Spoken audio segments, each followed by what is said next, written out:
vous êtes pris à pied levé pour servir le Seigneur ne tient pas compte de votre préparation. Parce qu'il sait que, mais quand c'est votre rôle, vous devez vous préparer, que ce soit pour prêcher, pour chanter, pour servir, pour faire n'importe quoi. Il faut être préparé. Il faut se préparer. Et Dieu va saisir ce que nous avons préparé et il va magnifier cela.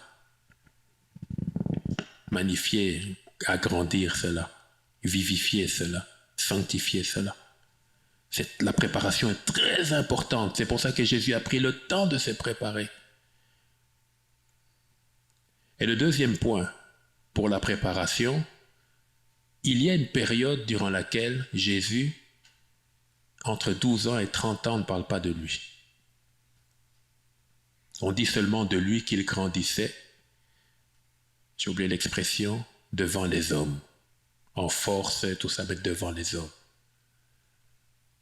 Mais là, l'auteur a tout dit. De 0 à 12 ans, on sait à peu près ce qu'il a fait. Ensuite, quand il est entré dans l'adolescence, il a grandi en force, en courage, en tout devant les hommes. Et à 30 ans, l'âge auquel on pouvait devenir sacrificateur, parce qu'en Israël, on devenait soldat à partir de 20 ans. Si on voulait être soldat, il fallait au moins avoir 20 ans, pas moins. Pour être lévite, il fallait avoir au moins 25 ans. Et pour être sacrificateur, il fallait avoir un minimum de 30 ans. Jésus a attendu. Il pouvait l'être à 12 ans. Il était déjà Dieu. Il a attendu. Peut-être qu'on le brimait, puisque quand il est rentré chez lui, vous avez vu comment on s'est moqué de lui. Mais on le connaît. Ses sœurs sont même avec nous. Ses frères, on les connaît.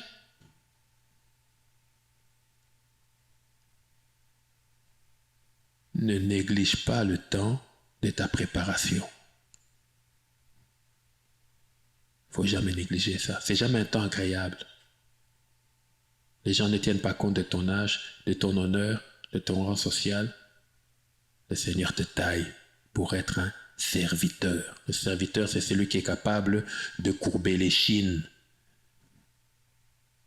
de s'humilier, de s'abandonner, de s'effacer. Tu sais que tu fais mieux, mais on ne t'a pas choisi. Reste calme jusqu'à 30 ans. 30 ans, là, c'est un âge virtuel, disons symbolique, parce que nous sommes sacrificateurs en Christ. Donc, au temps marqué où Dieu voudra t'utiliser, il va t'utiliser sans forcer. Mais l'argent viendra d'où? C'est pas ça. Il va créer les circonstances, tu vas te retrouver au moment prêt ou prête. Et quand tu feras quelque chose pour toi qui est simple, ce sera une grande délivrance pour plusieurs. Et ce sera ton élévation. Parce que Dieu ne nous élève jamais aux yeux des anges, mais aux yeux des hommes. Et c'est quand il t'utilise pour apporter une solution pour une nation, pour une personne, pour une famille, pour une église, pour un groupe de gens, que tu es élevé. Les anges n'ont rien à faire de nos élévations. C'est pour ça qu'il faut se préparer. Ça ne dépend pas du milieu. Moi, je ne me suis pas converti dans cette salle. Aucun de nous, d'ailleurs, ne s'est converti dans cette salle. Tous nous venons de quelque part. Mais Dieu a un temps. Pour Abraham, c'était à 99 ans. Pour David, c'était à 17 ans. C'est Dieu qui choisit. Et alors? Pour Ruth, qui n'était même pas juive, le Seigneur l'a prise de force, l'a fait entrer dans la généalogie de Jésus. Il n'y a pas quelqu'un que Dieu veut laisser derrière. Mais le sérieux, l'engagement, le service, la constance, la persévérance, la sanctification, le don de soi-même, de ce qu'on est et de ce qu'on a. C'est tout ça qui va te tamiser et t'amener au niveau où Dieu peut t'utiliser en son temps. Parce qu'il y a des personnes qui veulent que Dieu les utilise, mais dans leur temps à eux, à elles. Et tu brouilles toutes les cartes et Dieu ne t'utilise pas. Et comme tu sens que tu es prêt, mais que tu veux faire les choses comme ta manière, Dieu ne change pas ses plans et ça crée quoi? Ça crée la frustration dans ta propre vie. Et la frustration t'emmène à quoi? À la rébellion envers Dieu. Et comme tu te rebelles envers Dieu, alors maintenant tu piétines l'Église, tu piétines la communion fraternelle, tu piétines le service chrétien, et qui paye le prix, c'est pas Dieu, c'est l'Église. Et l'Église souffre parce que tu ne fais pas comme Christ. De 12 ans à 30 ans, 18 ans. Vous n'avez pas remarqué que on ne dit pas quand Joseph est mort, Joseph son père adoptif. Et Jésus c'était l'aîné. Donc on peut se dire, ah le père est mort, dans les familles juives c'est l'aîné qui prenait, donc Jésus est devenu chef de famille. Il a dû travailler, continuer l'entreprise de son père adoptif, être devant ses frères, porter la famille, jusqu'au jour où Dieu l'a pris et a privé sa famille de sa présence. C'est pour ça, toi qui mets beaucoup de choses pour ta famille en négligeant l'œuvre de Dieu, c'est une bonne chose, mais c'est une mauvaise chose. C'est une bonne chose tant que Dieu ne t'a pas appelé. Mais quand il t'a appelé, attention, l'œuvre de Dieu passe avant, sans pour autant négliger les devoirs que tu as. Parce que celui qui ne s'occupe, qui ne prend pas soin de sa famille est un infidèle. Mais celui qui ne prend pas soin de l'œuvre de Dieu est un rebelle. Amen. C'est pour ça que je ne m'inquiète pas du nombre que nous sommes. Je m'inquiète du fait que quelqu'un qui est censé savoir ce qu'il doit faire ne le fait pas.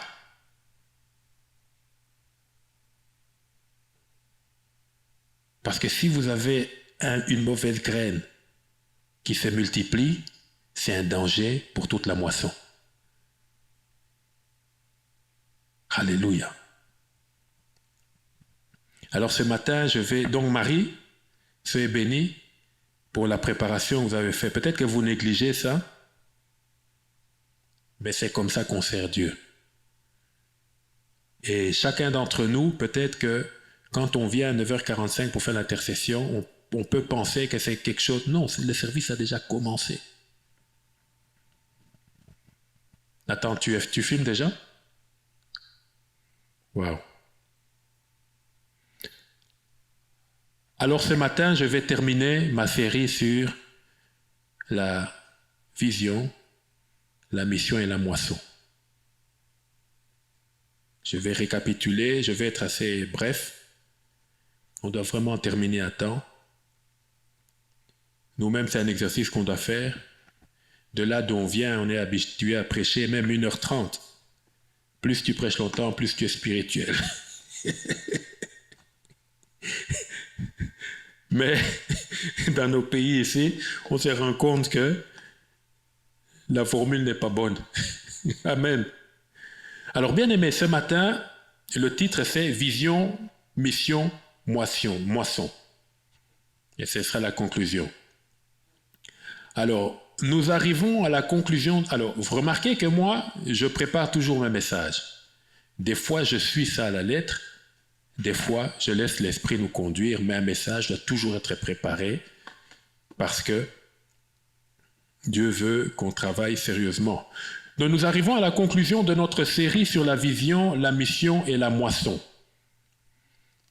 Je rappelle, la vision, c'est ce qu'on voit, c'est ce que Dieu veut que tu vois et que tu connaisses la manière dont il voit. La vision, c'est pas ce que toi tu vois. C'est ce que Dieu te fait voir. Et là, tu vois comment Dieu voit. Quelle est la vision pour cette église? Quelle est la vision pour la nation? Quelle est la vision pour... On fait la part des choses. La mission, c'est ce que Dieu veut que tu fasses pour que la vision que tu as vue puisse s'accomplir. Amen. Donc je ne peux pas me donner ma mission à moi. C'est toujours l'officier qui donne la mission aux militaires. Le sergent-major, allez, soldat Lumbungu Thierry, montez au front. Même si je sais que les ennemis sont là et qui me disent d'aller, je dois aller. Je ne peux pas définir ma mission. La mission, je dois la recevoir de celui qui m'a envoyé, de celui qui m'a donné la vision. Je ne peux pas aussi avoir une mission sans rien avoir vu. Tu peux voir par tes yeux, Tu as une vision, par exemple, tu dors la nuit ou bien en pleine journée, tu as une vision, comme on l'a vu. Pierre a une vision en plein jour. Ézéchiel avait des visions en plein jour. Daniel, c'est pendant qu'il dormait, il faisait des songes. Joseph aussi des songes. Donc, Dieu peut... Mais tu peux aussi avoir une vision où tu vois par les yeux de ton esprit. Tu vois rien, mais tu discernes quelque chose. C'est aussi une vision. Il y a plusieurs types de visions. Marcher avec Dieu sans avoir rien vu, ça n'a pas de sens. On n'a pas dit que chacun doit avoir des visions comme les prophètes de l'Ancien Testament, mais dans ton cœur, tu dois avoir vu quelque chose, discerné, compris, saisi, tenu quelque chose. Parce que comment peux-tu marcher sur un chemin avec quelqu'un que tu n'as jamais vu? Ça n'a pas de sens.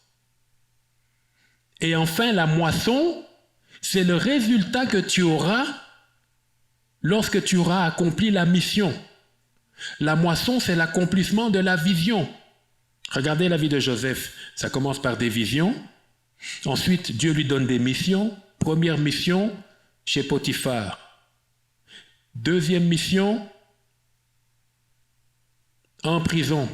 Et à chaque fois, la grâce l'accompagnait.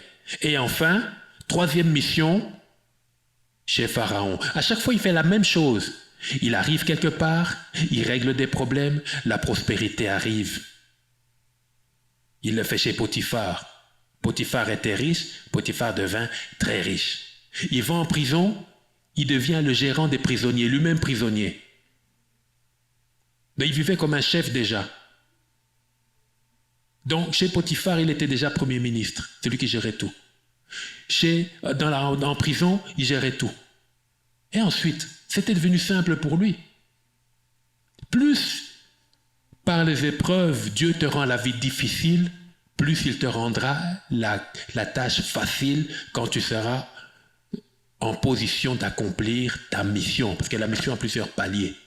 Et quand il arrive chez Pharaon, toute l'Égypte est complètement bouleversée. Pour Joseph, c'est facile. Il fait ce qu'il a fait chez Potiphar, il fait ce qu'il a fait chez Truc. En utilisant quoi? L'outil que Dieu lui avait donné, les songes et l'interprétation des songes. Ça a commencé chez son père. Amen. Vous voyez que l'évangile est simple. C'est de ça que nous parlons. Alors, nous allons voir de manière générale, versets bibliques à l'appui, les différences fondamentales qu'il y a entre trois entités, à savoir l'humain ou l'humanité, l'Église, le corps du Christ et le monde. Nous allons parler maintenant de la vision, la mission et la moisson de tout homme sur terre. Ici, on sort de la chrétienté. Qu'est-ce que Dieu veut pour tout homme sur terre? Mon patron est musulman. Mais oui, mais Dieu l'aime. Mon patron est bouddhiste. Oh, c'est un sorcier. Mais est-ce qu'il respire? Est-ce qu'il a deux oreilles, un nez? Ok, donc Dieu veut le bénir. Dieu veut bénir tout le monde. Dieu veut bénir tout le monde. Et ensuite, il y a l'Église, qui est une entité à part. L'Église est sur terre, mais c'est une entité à part. Et ensuite, il y a le monde, le système du monde, qui est voué à la destruction. Alors, bien aimé, première chose, quand on parle de l'homme au sens neutre, qu'est-ce que la Bible entend par l'homme? Lisons dans Genèse 1, 27. Tous les passages que nous allons voir sont des passages connus. Genèse 1, 27. Dieu créa l'homme à son image, il le créa à l'image de Dieu, il créa l'homme et la femme. Amen. Donc ici, Dieu nous donne la vision de l'homme. Quand Dieu crée l'homme, il voit quoi? Il voit son image. L'image de qui? L'image de Dieu. Quelle est la vision de l'homme, de tout homme sur terre, quel que soit son background, sa race, sa région, sa religion, même toutes les personnes qui prennent la décision de changer de genre et tout, Dieu voit un homme à son image et à sa ressemblance. Amen. Or, vous savez que Dieu le Père, il est asexué. Dieu n'a pas de sexe.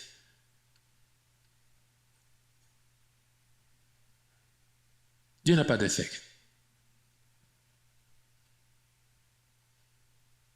Donc, Dieu, quand il a créé l'homme, il voulait avoir un répondant en se voyant lui-même. Je me vois dans l'homme. Ça, c'est la vision que Dieu a pour tout homme. C'est pour ça qu'il faut traiter tout homme avec respect. Un homme n'est pas un animal. Même s'il se comporte comme un animal, il est à l'image de Dieu et à sa ressemblance. Ça ne dépend pas de lui, ça dépend de celui qui l'a créé. Alors, quelle est la définition? Ça, c'est la définition de l'homme, ce n'est pas la vision, la définition. La définition de l'Église maintenant, sur le plan des Écritures. Nous sommes dans 1 Corinthiens chapitre 12, verset 27. 1 Corinthiens 12, 27. Il y a beaucoup de versets, donc je vais donner ça comme ça. Tout ça, ce sont des versets connus.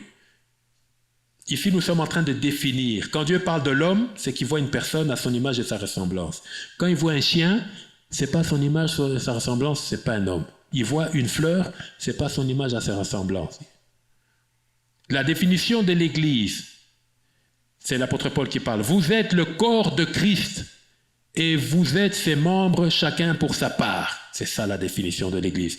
Une des définitions que la Bible donne. Ici, on ne parle pas de l'Église locale, on parle de l'ensemble de ceux qui ont fait l'expérience de la nouvelle naissance, passé, présent et dans les temps à venir, mais aussi des saints de l'Ancien Testament qui ont cru à l'avènement de Jésus et qui sont dans la présence de Dieu maintenant, qui sont au paradis. Amen. Alors, bien-aimés, la définition de l'Église, c'est que l'Église, c'est le corps de Christ, point. Composé de qui? De toi, de moi. Nous sommes ses membres. La définition maintenant du monde. 1 Jean chapitre 2, versets 15 à 17. Dans la Bible, c'est difficile de trouver une définition du monde, mais à travers certains versets, on voit les contours de comment Dieu définit le monde. 1 Jean, pas Jean, c'est 1 Jean, l'épître de Jean.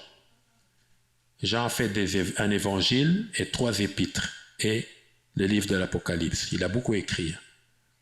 N'aimez point le monde, ni les choses qui sont dans le monde. Ici, on ne parle pas des gens, on parle du système de vie. Si quelqu'un aime le monde, l'amour du Père n'est point en lui. La suite. Car tout ce qui est dans le monde, dans le système, qu'est-ce qui est là-bas? Voilà la définition de ce qui est constitutif du monde. Premièrement, la convoitise de la chair. Deuxièmement, la convoitise des yeux. Et troisièmement, l'orgueil de la vie. Ne vient point du Père, mais vient du monde. Et la suite. Et le monde passe, et sa convoitise aussi. Mais celui qui fait la volonté de Dieu demeure éternellement. Le verset 16, je vais expliquer 3 choses. Que veut dire la convoitise de la chair? C'est ce que la chair, c'est-à-dire le vieil homme qui est en nous, qui nous pousse vers le péché, parce que quand tu as envie de pécher, ce n'est pas ta volonté d'abord qui veut, c'est le vieil homme qui est en toi, qui utilise ta volonté comme moyen de pression pour que tu pêches. Et ce vieil homme, il active 3 choses dans nos vies. Premièrement, la convoitise de la chair. La chair, c'est la soif, la faim de la... Il provoque la quoi? C'est comme si une partie de vous veut aller vers le péché, vers ce qui est sale. J'explique ça comme ça, on peut expliquer ça de diverses manières. La convoitise de la chair, c'est-à-dire vous avez envie d'obtenir ce dont vous n'avez pas besoin. Et ce qui entraîne au péché. Ce qui caractérise la chair, c'est qu'il nous conduit à la mort par le biais du péché. C'est pour ça qu'il faut crucifier la chair. Oh, je suis enfant de Dieu, maintenant je n'ai plus la chair. Non, non, non, non, non. Tant que tu es dans ce corps de chair, la chair est là. Mais un enfant de Dieu crucifie la chair. On ne peut pas être délivré de la chair. Ce n'est pas un esprit. Donc, la convoitise de la chair est un levier puissant dans le monde. Deuxièmement, la convoitise des yeux. Ce que tu vois, tu veux le posséder. Remarquez David qui était là. Il voit une dame qui était mariée, Bathsheba, en train de se laver, et lui qui devait être à la guerre ou je ne sais pas quoi, et voilà, et de là, il déclenche. Je veux cette femme, je veux cette femme, je veux cette femme. Il ne pouvait plus dormir. Le pays est un problème. Je veux cette femme, je veux cette femme. Vous savez, les hommes, quand ils commencent comme ça, ils deviennent fous. C'est pour ça qu'il faut prier. Je veux cette femme, je veux cette femme, je veux cette femme. Et le pauvre Uri. Oui, mon capitaine, oui, mon général. Oui, David l'appelle. Il pensait que c'était une promotion. C'était pour le tuer. Et effectivement, il est mort. Par le bras de quelqu'un d'autre, mais par la volonté de David. La convoitise des yeux. Tu vois une voiture passer. Tu viens de toucher ton salaire. Tu passes devant un magasin. Tu viens de toucher ton salaire. Tu passes devant le magasin. Tu vois des talons ergonométriques. Ton salaire est parti. Ou tu t'endettes, tu t'endettes, tu t'endettes. Même ton cousin te dit, ou ton oncle, pour toi c'est mieux d'être aveugle, comme ça tu ne dépenserais pas ton argent comme ça. Ce que tu vois, tu dois avoir. C'est un problème. Et troisième chose, l'orgueil de la vie. Ce que tu es devenu, ce que tu as obtenu, ce que tu as fait, ce que je suis, mon diplôme, ma reconnaissance, ma beauté, ma grandeur. Tu vois, quand je parle français, les virgules dansent devant moi. 2 points d'interrogation, point d'exclamation, accent circonflexe. Et tu penses que c'est ça. Et surtout les ministres de Dieu. Étant donné la bénédiction, et tu penses que la puissance de ton français, Dieu n'a qu'à faire de ça. La puissance ne vient pas par ta langue. La puissance vient par l'esprit. Donc, bien aimé, le monde, dans ce qu'il est, combat Dieu. Instrumentalisé par qui? Par Satan. Rappelez-vous, Satan est le prince de ce monde. Il se sert de quoi? Il se sert de notre faiblesse, de la faiblesse que nous lui donnons par quoi? Par la chair. C'est pour ça une église qui se sanctifie, c'est une église qui sera forte. Un croyant qui se sanctifie, c'est un croyant qui sera fort. Tu peux avoir là, tu es là, jeune fille, on t'amène 2 millions de dollars. Tu ne bouges pas. Tu dis non, non, non, j'honorerai mon Dieu. Ou je nomme, parce qu'aujourd'hui, vous savez. Alors, quelle est la vision maintenant de l'humain? Quelle est la vision de l'Église et la vision du monde? Quelle est la mission de l'homme, de tout homme sur terre? Quelle est la mission de l'Église et quelle est la mission du monde? Quelle est la moisson que tout homme, même s'il n'est pas chrétien, qu'est-ce que tout homme qui vit sur terre peut réclamer à Dieu? Quelle est la moisson de l'Église? Qu'est-ce que l'Église doit récolter, le corps de Christ après avoir semé? Et qu'est-ce que le monde va récolter après avoir semé par la chair, les yeux et l'orgueil de la vie? Cet enseignement, si nous le comprenons, va nous aider à réajuster notre marche.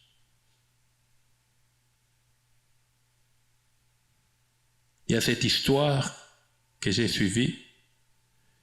Un homme qui était directeur d'une caisse financière. Histoire vraie, hein? Et sur son lit de mort, c'est en Afrique. Il savait qu'il était en train de mourir. Lui, toute sa vie, il avait aidé les petites et moyennes entreprises à récolter des fonds. Et regardez sur son lit de mort, qu'est-ce qu'il demande quand son adjoint vient? Il dit « Ah, une dernière fois, va chercher des liasses d'argent, que je mette ça sur mon corps, que je sente ça. » Le gars est parti chercher une mallette d'argent. Il a ouvert. À l'hôpital, hein? Il avait des trucs dans les nez. Il a pris l'argent, il l'a mis sur son ventre. Il a touché. Toute ma vie, je me suis battu pour ça, j'ai aidé des gens et tout et tout. Ah! Je dis, toi, à la fin de tes jours, tu veux toucher l'argent. Est-ce qu'il fallait vivre pour ça vraiment? Alors, premièrement, la vision que Dieu a de l'homme, nous venons de les lire. C'est une personne à son image, à sa ressemblance. On ne va pas remettre, c'est Genèse 1, 27. Maintenant, la mission de l'homme. Ici, l'Église n'existait pas encore. Hein? Dieu a créé l'homme. Il n'y a pas de péché. Nous sommes dans Genèse 1, 28. Thierry Daniel, s'il te plaît. Il faut vraiment saisir ça, parce que des fois tu pleures parce que tu n'as pas de travail, ou des fois tu pleures parce que tu as trop de travail. Des fois tu pleures parce que tu ne peux pas prendre un crédit, des fois tu pleures parce que tu as pris trop de crédits. Mais bien aimé,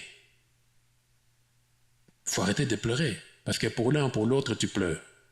Dieu les bénit et leur dit, la mission, soyez féconds, premièrement. Multipliez, pas multipliez-vous, mais multipliez. Parce qu'il y a une secte qui s'appelle Moon, et eux ils disent que Jésus n'a pas accompli son œuvre, alors il faut se marier, il faut être polygame, et il faut avoir beaucoup d'enfants, beaucoup d'enfants. Il s'appuie sur ça. Dieu a dit, il faut avoir beaucoup d'enfants, multipliez. Multipliez-vous. Non, il a dit multipliez. Remplissez la terre. Ah, mais tu vois, pasteur, on va dire remplissez la terre. Oui, mais pas seulement d'enfants, remplissez la terre de tout. Et l'assujettissez, c'est-à-dire rendez-la dépendante de vous. La terre doit dépendre de l'autorité de l'homme et dominer maintenant sur toute la création. La mission de tout homme sur terre, ou femme bien sûr, parce que Dieu a créé l'homme et la femme, on dit. Donc dans la pensée de Dieu, il y a une égalité dans la valeur entre l'homme et la femme. Donc Dieu n'est pas pour plus ou contre moins les uns les autres, non. Il y a une complémentarité maintenant dans le fait de fonctionner ensemble. Alors, premièrement, il faut être fécond, c'est-à-dire il faut être créatif.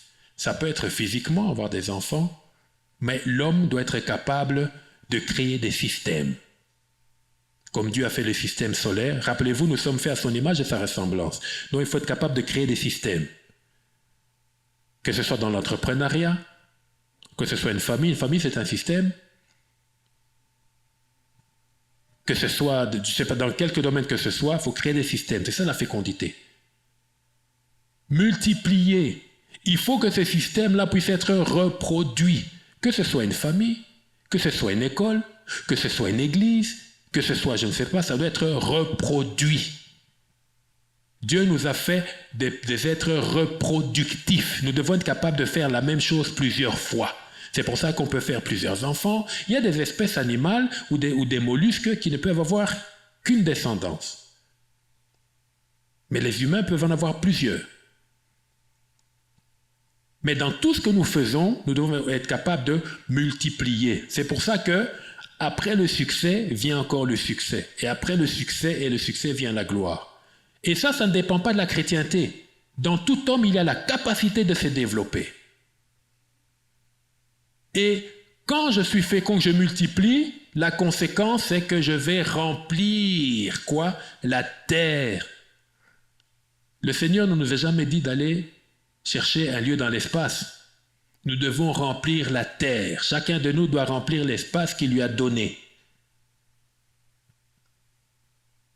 Comment? Toi seul, tu le sais. Si tu es musicien, tu dois remplir la terre avec tes chansons, comme moi je fais. D'ailleurs, bientôt, je vais vous proposer mes chansons. J'espère que vous allez acheter. C'est ma mission. Si tu es écrivain comme notre frère, quand son livre va sortir, mais voilà, il fait sa pub. Donc, il faut remplir la terre. Je ne sais rien faire. Tu as un nez, 2 oreilles, 10 doigts, 10 orteils. Une langue, tu ne sais rien faire. Même un serpent, il fait... Tu sais faire quelque chose. Dis que tu ne sais pas ce que tu dois faire. Pourquoi? Tu n'as pas eu de vision. C'est pour ça que c'est dangereux pour un homme d'être capable de faire quelque chose, homme ou femme. Tu commences à faire ça, tu as du succès, et tu te rends compte, des années après, ce n'est pas ce que Dieu voulait que tu fasses. Tu as échoué. Il faut voir, ensuite savoir après avoir vu. Donc ça, c'est la mission de l'homme. Et quelle est la moisson de l'homme? Ici, on ne parle pas des choses spirituelles, parce que nous, les chrétiens, nous sommes tellement spirituels. Tout est spirituel, tout est spirituel, tout est spirituel. Même ton salaire est devenu spirituel. Tout est spirituel, spirituel, spirituel, spirituel, spirituel, spirituel. Mais finalement, même quand tu dois te marier, où habitez-vous? Jean 34,5, tu dis Jean 34,5, la fille va te gifler. Toi, tu es qui, toi? Tu vas être spirituel dans tout. Tu vas au restaurant, Seigneur, et là tu confonds même les prières protestantes, catholiques, je vous salue Marie, au nom de Jésus. Et tu penses que le poulet qu'on t'a donné là, c'est démoniaque. Rends grâce, Seigneur, merci pour ce verre d'eau. Tu bois. Tout est spirituel, spiritualisé, tu deviens toi-même un spirit. C'est pour ça que tu ne te brosses plus les dents, tu parles mauvaise haleine. Oh, je suis un jeune, mais brosse-toi les dents. Alors les amis, Proverbe chapitre 10, verset 22. La mission, la moisson maintenant. Quand tu fais ça, tu récupères quoi? Parce que Dieu veut que nous ayons un équilibre dans la vie. Proverbe 10, 22.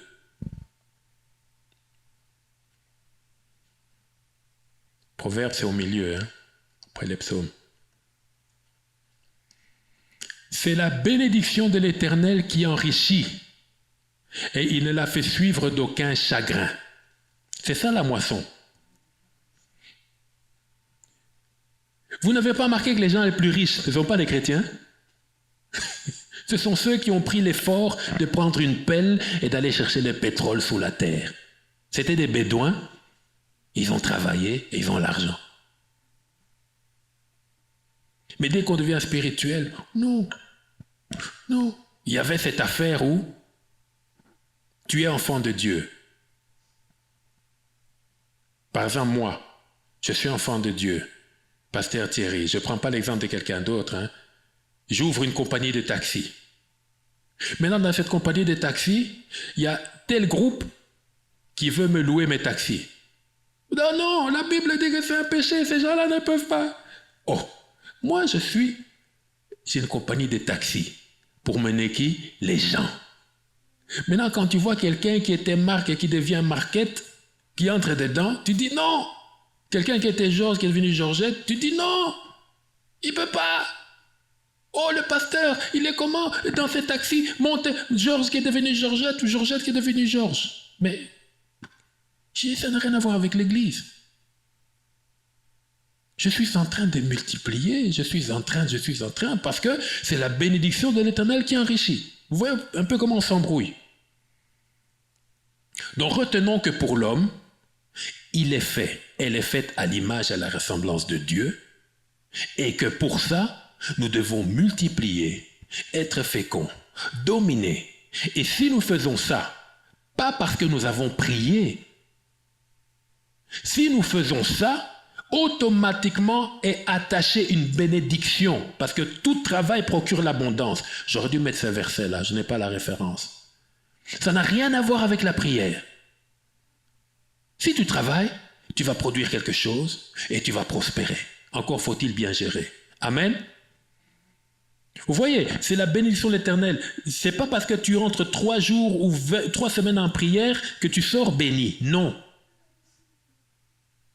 Tu sors béni quand tu utilises les outils que Dieu a mis à ta disposition de manière sensée.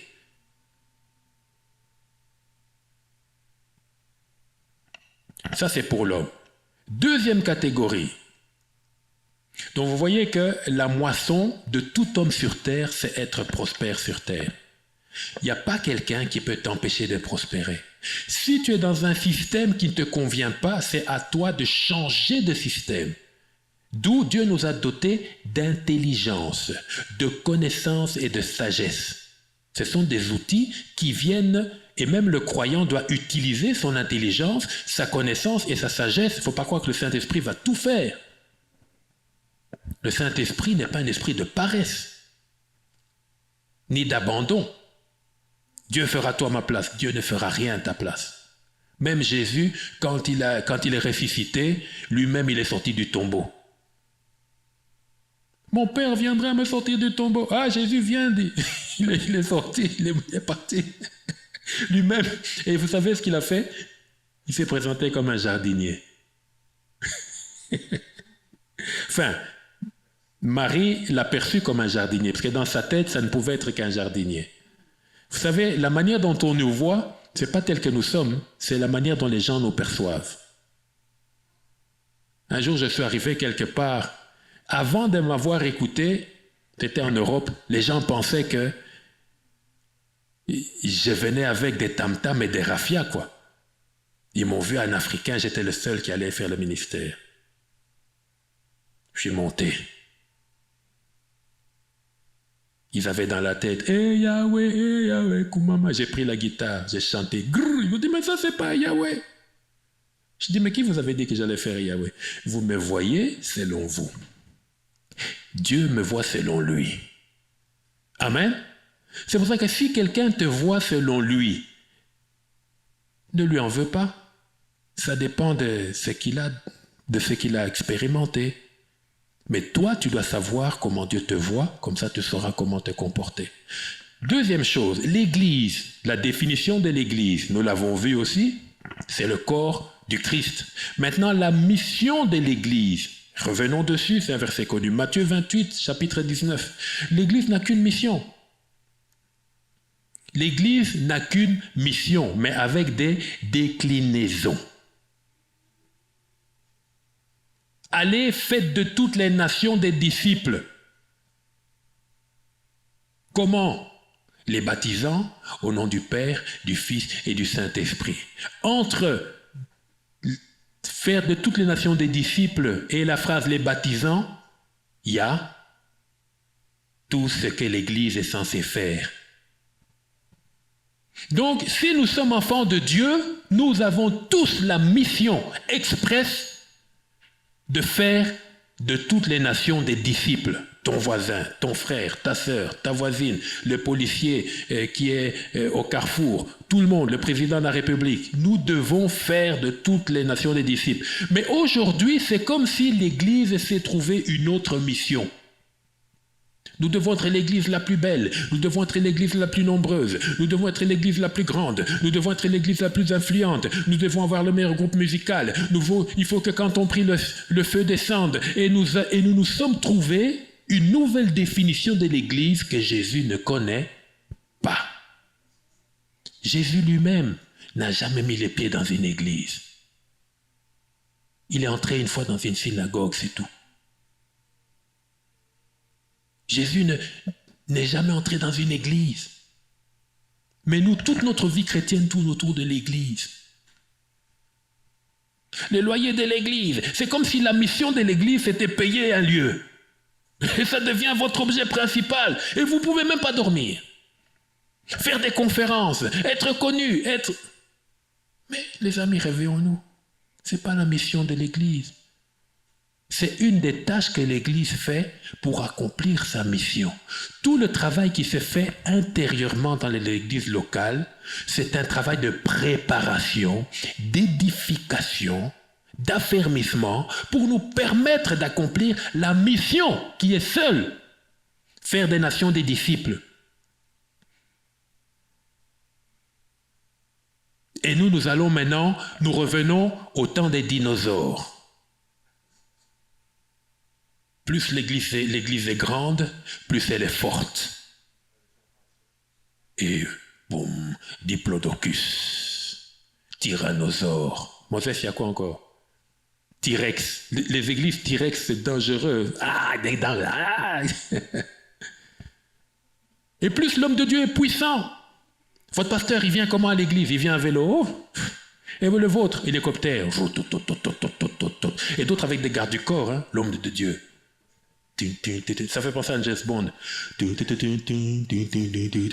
des gardes du corps avec des lunettes noires. Même là, vous voyez, un jour je vais faire ça. Excusez-moi. Je vais même payer des jeunes gens, ils vont venir avec des lunettes noires en bas. Mais il n'y a pas de soleil, c'est rien sur mes gardes du corps. Et ils viennent comme ça. Et puis en plein culte, tu vois un gars bien musclé là. Si tu as le malheur de venir toucher les pieds. Imaginez-vous la femme là qui avait des pertes de sang. Si je viens avec des gardes du corps, elle allait prendre une gifle. Mais gloire à Dieu de ce que Jésus est Jésus.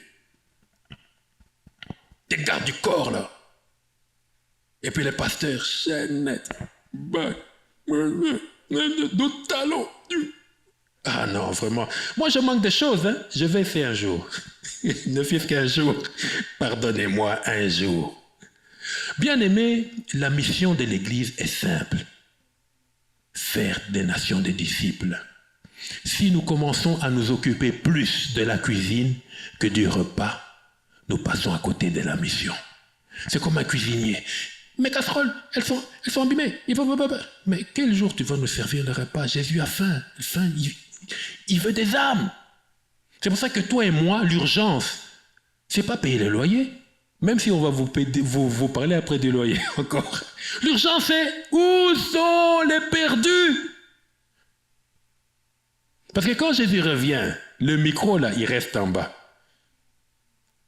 Quand il y aura un enlèvement là, nous tous on disparaît. Quelqu'un qui ne s'est pas converti, ils vont venir ici. Un groupe de rappeurs, ils vont trouver les micros. Ah, on a trouvé des micros. Il faut commencer à chanter les femmes, les voitures. Ici, là, ici. Et pourquoi? L'église sera enlevée. Et vous vous mettez l'importance dans les micros.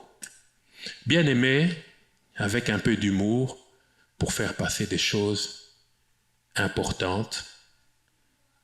C'est la mission de l'Église. La moisson de l'Église. Qu'est-ce qu'on va gagner? 1 Thessaloniciens, chapitre 4, versets 16 à 17. 1 Thessaloniciens. Comme je dis, ce sont des versets connus. Car le Seigneur lui-même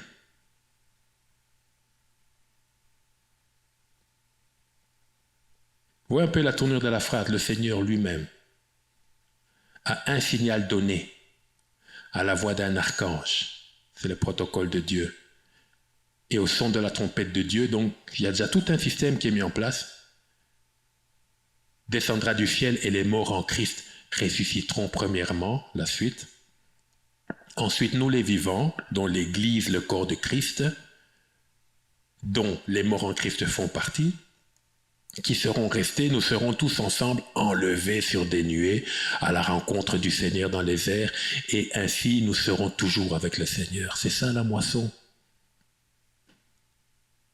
C'est entrer dans l'éternité.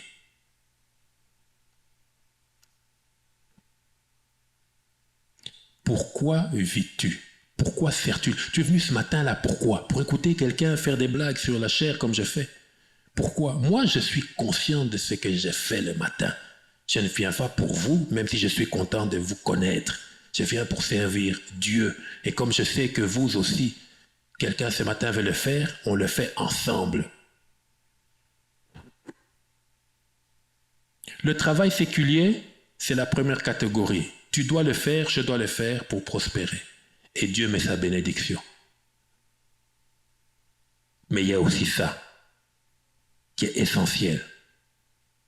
Parce que tes millions, tu ne les emmèneras pas au ciel, ni dans ta tombe. Et la troisième chose, le monde.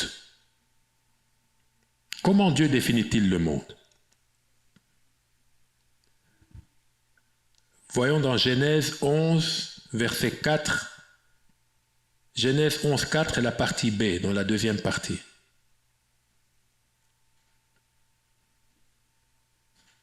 Genèse 11, la deuxième partie c'est Ça, c'est l'histoire de la tour de Babel.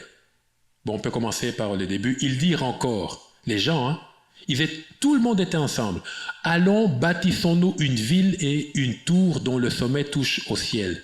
Et faisons-nous un nom, afin que nous ne soyons pas dispersés sur la face de la terre. Ça, c'est le monde. Le monde, c'est le système mis en place par l'humanité sous l'égide de Satan pour se faire un nom comme Dieu. Ça ne vous rappelle pas ce que Satan disait? Je serai comme l'Éternel, je monterai à son niveau, je me ferai un nom. Et c'est tout ce qui se passe dans le monde, un nom. Et c'est pour ça que tout le monde est derrière des personnes qui ont un nom. Que ce soit par la musique, par la politique, dès que tu as fait un nom, quel que soit le moyen que tu as fait, tu es célèbre. C'est pas que tu as plus de valeur, mais aux yeux des hommes, tu as fait un nom. C'est pour ça que tout le monde veut un nom. Et dans l'Église, justement, il n'y a pas un nom qui doit être prononcé, sinon celui de Jésus. Est-ce que quelqu'un peut dire Amen? Il n'y a pas un autre nom que le nom de Jésus. On a connu des grands évangélistes, aujourd'hui on n'en parle plus. Et pourtant ils ont bien fait leur ministère, parce que seul le nom de Jésus demeure et subsiste.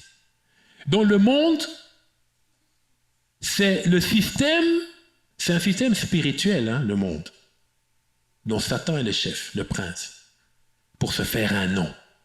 Ce qu'il n'a pas pu faire au ciel, il le fait sur terre. Et il facilite la vie de ceux qui vont se corrompre, se prostituer, voler, tuer, pour avoir un nom. Et pourtant, Dieu est capable de te donner un nom sans que tu serves Satan. C'est pour ça qu'il ne faut pas fuir l'épreuve. Il ne faut pas fuir la préparation. Alors, quelle est la mission du monde? C'est ça. C'est la première partie. Genèse 1, 4, partie A. Allons, bâtissons-nous une ville et une tour dont le sommet touche au ciel. La même chose que Satan. Satan voulait, il était le plus élevé des anges en termes de protocole. On dit que c'est le seul ange en qui il y avait de la musique. Parce qu'on parle des tambourins. Vous vous rendez compte au ciel, il y avait de la musique. Une personne. Et quand les anges louaient, lui il prenait ça, il magnifiait ça. C'est comme si c'était un ingrédient et il y avait une telle puissance dans la louange au ciel que le Père se réjouissait. Et en lui a été trouvée la corruption. C'est pour ça qu'on ne se précipite pas pour donner à quelqu'un l'accès dans la présence de Dieu devant le peuple de Dieu. Peut-être que la corruption est dans cette personne.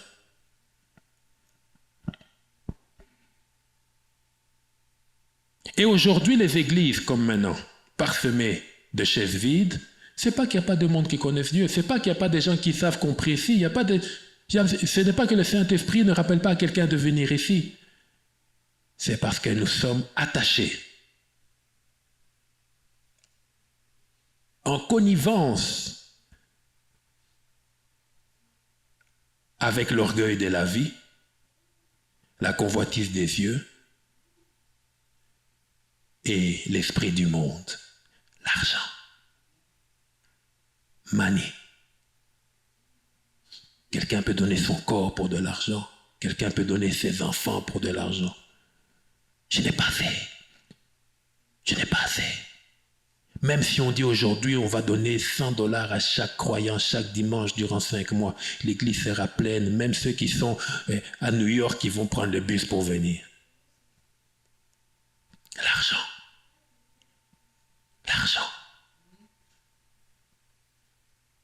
On se bat pour l'argent, on se tue pour l'argent, on s'insulte pour l'argent, on se disperse pour l'argent, on se chamaille pour l'argent. L'essentiel, c'est qui est l'argent.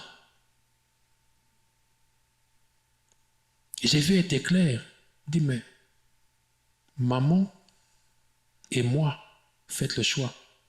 Et je finis parce que notre temps est arrivé, je n'ai même pas regardé le temps. Il faut qu'on s'habitue tous, même pour notre frère qui va prêcher dimanche prochain. Peut-être que tu seras plus discipliné que moi. Maintenant, la moisson, c'est quoi? Qu'est-ce que le monde va récolter? Et je ne vous souhaite pas cela.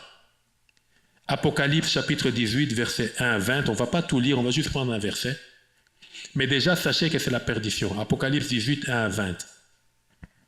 Toi qui cherches l'argent, toi qui cherches la gloire par tous les moyens, toi qui t'extirpes de la présence de Dieu, toi qui ne veux pas servir Dieu, toi qui dis j'ai le temps, oh ces gens-là c'est quoi? On passe notre temps, moi c'est mal l'argent. Regarde la fin du monde. Passe. Tiens Daniel, sois rapide là, il reste quelques minutes. Passe encore. Parce que toutes les nations ont bu du vin de la fureur de son impudicité et que les rois de la terre se sont livrés avec elle à l'impudicité. Ici, l'impudicité, ce n'est pas ce que vous pensez, l'impudicité sexuelle d'abord. L'impudicité, c'est quoi? C'est tout ce qui a attrait à la nudité, tout ce qui touche à l'honneur. C'est pour ça que quand Adam et Ève ont vu qu'ils étaient nus, la première chose qu'ils ont fait, ils sont partis couper des feuilles de bananier, des feuilles de je ne sais pas quoi, ils ont mis des feuilles. Et Dieu, quand il est arrivé, il a dit non, la nudité n'est pas bonne, mais il a changé, il a mis des pots. Parce qu'il fallait que le sang coule. L'impudicité ici, c'est tout ce qui touche à montrer sa nudité. Et ce n'est pas seulement la nudité, tout ce qui touche au sexe. L'honneur. Vous avez bradé votre honneur. Vous avez bradé votre honneur, bradé votre ministère, bradé votre famille, bradé votre force, bradé tout simplement pour prospérer dans ce monde. Et Dieu dit, vous paierez. C'est le temps de payer maintenant. Bien-aimés, tous, nous serons devant l'Éternel pour rendre des comptes. Qui que nous sommes? Il faudra payer. Certains seront exonérés en disant non, toi ça va pas. Mais si tu fais partie de ceux qui ont exalté l'impudicité, l'honneur que Dieu avait mis sur ta vie, l'honneur c'est quoi? Tu as le pouvoir sur les gens, tu les écrases. Ah! Et puis, le jour de ta mort, il y a des hélicoptères, des voitures, tout ça, et tu penses que c'est fini. Non, on va te réveiller, puisque tous ceux qui sont morts en Christ et non morts en Christ, on va tous nous réveiller. Et là, tu seras là. Président ou pas, chacun en file. Par ordre alphabétique, je ne sais pas. Et là, on va te demander des comptes. Mais tout un peuple, tu l'as assujetti comme ça? Qu'est-ce qui s'est passé? Oh, votre honneur, votre Seigneur, je ne savais pas ce qui m'a... Enfer! On te jette dans l'enfer, tu brûles avec le diable. Toi et le diable, comment vous vous regardez comme ça? Maintenant, le diable, le feu, il est habitué. Viens. En enfer, vous savez, c'est quoi? Celui qui a giflé et recevoir des gifles. Celui qui a été impudique chaque jour à l'autel. Ça, c'est mon interprétation. Celui qui a volé, on te dit, bon, va voler. Et dès que tu voles, un coup. Parce que dans l'enfer, c'est la loi du talion. La loi du talion, c'est qu'on ne peut te punir qu'avec ce que tu as utilisé. Et Dieu dit qu'on utilisera la mesure contre toi. Ça veut dire que tu passais ton temps à voler la nourriture des gens. C'est que dans ta prison, on va te mettre la nourriture et dès que tu veux manger, un démon vient, il prend la nourriture. Ah, Seigneur, même si tu es juge, un peu de pitié, non? En enfer, il n'y a pas de pitié. Et le feu de l'enfer, vous pensez qu'il est allumé par qui? Il n'y a que Dieu. Dès qu'il y a le feu dans l'éternité, c'est Dieu. Bien-aimé, j'ai fini mon message. On va déborder les 5.